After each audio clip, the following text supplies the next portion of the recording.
Assalamualaikum warahmatullahi wabarakatuh. Apa kabar teman-teman semuanya dimanapun kita berada, semoga selalu dalam keadaan sehat dan bahagia.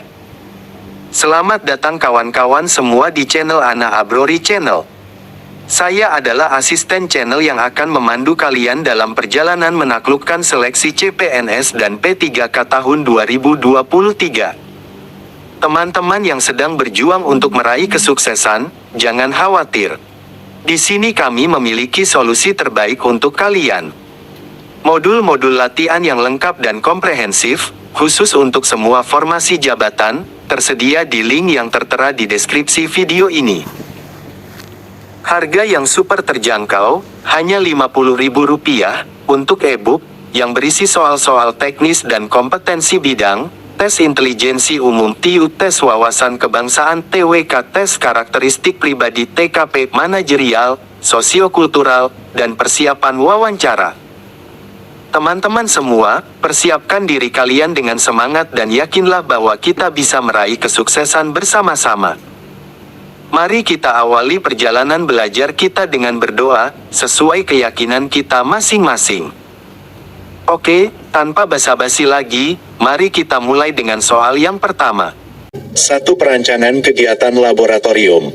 Part 1. Berikut ini adalah contoh 20 soal pilihan ganda dengan kualitas Higher Order Thinking Skills (HOTS) beserta jawaban dan pembahasannya yang terkait dengan perancangan kegiatan laboratorium untuk formasi jabatan Pranata Laboratorium Pendidikan Ahli Pertama. Soal 1. Tujuan utama kegiatan laboratorium dalam pendidikan adalah A. Melakukan pengamatan yang lebih mendalam terhadap konsep. B. Mengembangkan keterampilan praktis. C. Mengukur kemampuan berpikir kritis. D. Menumbuhkan minat terhadap ilmu pengetahuan. Jawaban yang benar, B. Mengembangkan keterampilan praktis. Pembahasan, salah satu tujuan utama kegiatan laboratorium adalah untuk melatih peserta didik dalam mengembangkan keterampilan praktis, seperti mengamati, mengeksperimen, dan menerapkan konsep yang dipelajari secara langsung dalam konteks nyata. Soal 2. Berikut ini adalah langkah awal yang harus dilakukan dalam perencanaan kegiatan laboratorium. A. Menentukan alat dan bahan yang diperlukan. B. Menyusun tujuan dan langkah-langkah kegiatan. C. Mempersiapkan ruang laboratorium. D. Mendapatkan persetujuan dari kepala laboratorium. Jawaban yang benar, B. Menyusun tujuan dan langkah-langkah kegiatan. Pembahasan, langkah awal dalam perencanaan kegiatan laboratorium adalah menyusun tujuan yang ingin dicapai dan langkah-langkah yang harus dilakukan untuk mencapai tujuan tersebut. Soal 3. Untuk menjaga kebersihan dan keamanan dalam pengelolaan alat dan bahan laboratorium, langkah yang tepat adalah A. Menggunakan alat laboratorium dengan hati-hati. B. Mengevaluasi hasil percobaan dengan cermat. C. Memeriksa keadaan alat sebelum dan sesudah penggunaan. D. Membersihkan alat dan bahan setelah penggunaan. Jawaban yang benar, D. Membersihkan alat dan bahan setelah penggunaan. Pembahasan, salah satu langkah penting dalam menjaga kebersihan dan keamanan dalam pengelolaan alat dan bahan laboratorium adalah dengan membersihkan alat dan bahan setelah penggunaan untuk mencegah kemungkinan terjadinya kontaminasi atau kerusakan. Soal 4. Tahapan dalam menjalankan kegiatan laboratorium adalah A. Persiapan, pelaksanaan, evaluasi. B. Perencanaan, pelaksanaan, pengelolaan. C. Pengamatan, eksperimen, analisis. D. Identifikasi, pengujian, pemodelan. Jawaban yang benar, A. Persiapan, pelaksanaan, evaluasi. Pembahasan, tahapan dalam menjalankan kegiatan laboratorium meliputi persiapan termasuk perencanaan dan pengelolaan pelaksanaan, dan evaluasi untuk mengukur pencapaian tujuan pembelajaran. Soal 5. Materi praktikum yang relevan dalam kegiatan laboratorium harus A. Sesuai dengan minat peserta didik. B. B. Memiliki kompleksitas tinggi. C. Mengintegrasikan beberapa disiplin ilmu. D. Tersedia dalam jumlah yang cukup. Jawaban yang benar, C. Mengintegrasikan beberapa disiplin ilmu. Pembahasan, materi praktikum yang relevan dalam kegiatan laboratorium sebaiknya dapat mengintegrasikan beberapa disiplin ilmu agar peserta didik dapat memahami keterkaitan antara konsep yang dipelajari. Soal 6. Cara yang efektif dalam melaksanakan kegiatan laboratorium adalah dengan A. Mempersilahkan peserta didik untuk mencoba metode mereka sendiri. B. Memberikan instruksi yang detail dan terperinci kepada peserta didik. C. Melakukan observasi langsung terhadap peserta didik. D. Menggunakan peralatan yang lebih canggih dan khusus. Jawaban yang benar, A. Mempersilahkan peserta didik untuk mencoba metode mereka sendiri. Pembahasan, cara yang efektif dalam melaksanakan kegiatan laboratorium adalah dengan memberikan kesempatan kepada peserta didik untuk mencoba metode mereka sendiri agar dapat mengembangkan keterampilan praktis dan pemikiran kritis.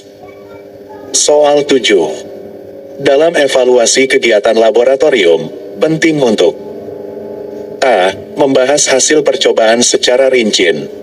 B. Memberikan penilaian berdasarkan hasil akhir secara eksklusif. C. Melibatkan peserta didik dalam proses evaluasi. D. Membandingkan hasil percobaan peserta didik dengan peserta lainnya. Jawaban yang benar, C. Melibatkan peserta didik dalam proses evaluasi. Pembahasan, evaluasi kegiatan laboratorium sebaiknya melibatkan peserta didik dalam proses evaluasi, misalnya dengan meminta mereka untuk refleksi diri atau berdiskusi mengenai hasil dan kesimpulan dari percobaan yang dilakukan. Soal 8. Pembaruan dan pengembangan kegiatan laboratorium perlu dilakukan untuk A. Memperbaiki hasil percobaan yang tidak memuaskan. B. Mengikuti perkembangan ilmu pengetahuan dan teknologi. C. Menambah variasi metode praktikum. D. Memperbaiki ruang dan fasilitas laboratorium. Jawaban yang benar, B. Mengikuti perkembangan ilmu pengetahuan dan teknologi.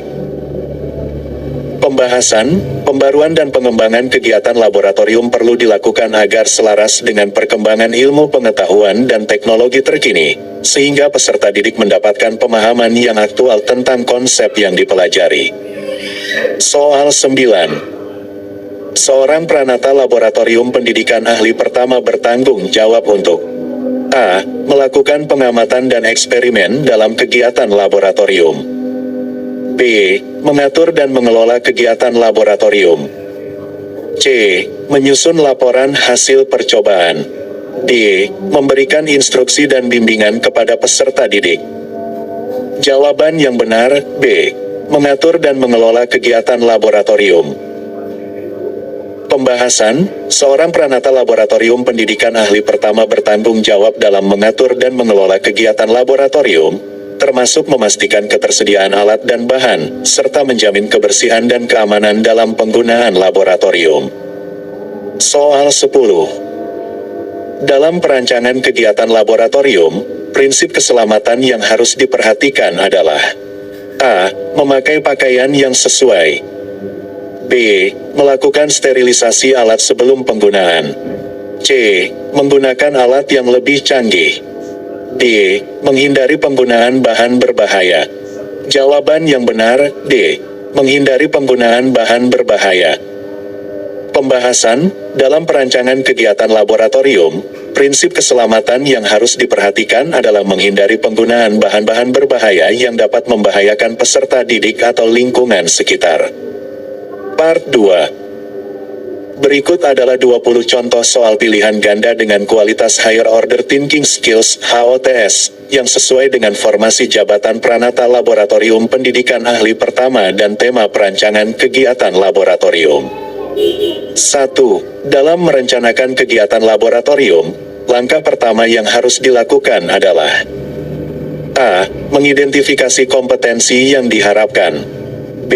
Memilih metode dan alat yang sesuai. C. Menentukan hasil yang diharapkan. D. Menyusun tahapan pelaksanaan kegiatan. Jawaban A. Mengidentifikasi kompetensi yang diharapkan. Pembahasan, langkah pertama dalam merencanakan kegiatan laboratorium adalah dengan mengidentifikasi kompetensi yang diharapkan agar dapat menentukan tujuan yang ingin dicapai melalui kegiatan tersebut. 2. Pemilihan materi praktikum dalam kegiatan laboratorium harus didasarkan pada A. Keterampilan praktis peserta didik. B. Kemampuan peserta didik. C. Konsep-konsep yang relevan. D. Ketersediaan alat dan bahan. Jawaban C. Konsep-konsep yang relevan. Pembahasan, pemilihan materi praktikum dalam kegiatan laboratorium harus didasarkan pada konsep-konsep yang relevan dengan tujuan pembelajaran agar dapat memperkuat pemahaman peserta didik terhadap materi yang sedang dipelajari. Oke, baiklah teman-teman semuanya. Kita cukupkan sampai di sini dulu belajar kita di video ini. Terima kasih telah menonton video ini, semoga materi dan pembahasan soal CPNS dan P3K tahun 2023 dari Ana Abrori Channel dapat membantu meningkatkan persiapan kalian. Ingatlah, kesuksesan bukanlah hal yang instan, tetapi hasil dari kerja keras dan dedikasi. Jika kalian ingin mendapatkan modul latihan lengkap, jangan ragu untuk mengunjungi link di deskripsi video ini.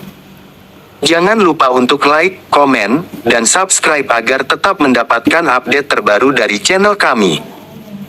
Sampai jumpa di video berikutnya, selamat belajar, dan selamat meraih kesuksesan. Wassalamualaikum warahmatullahi wabarakatuh.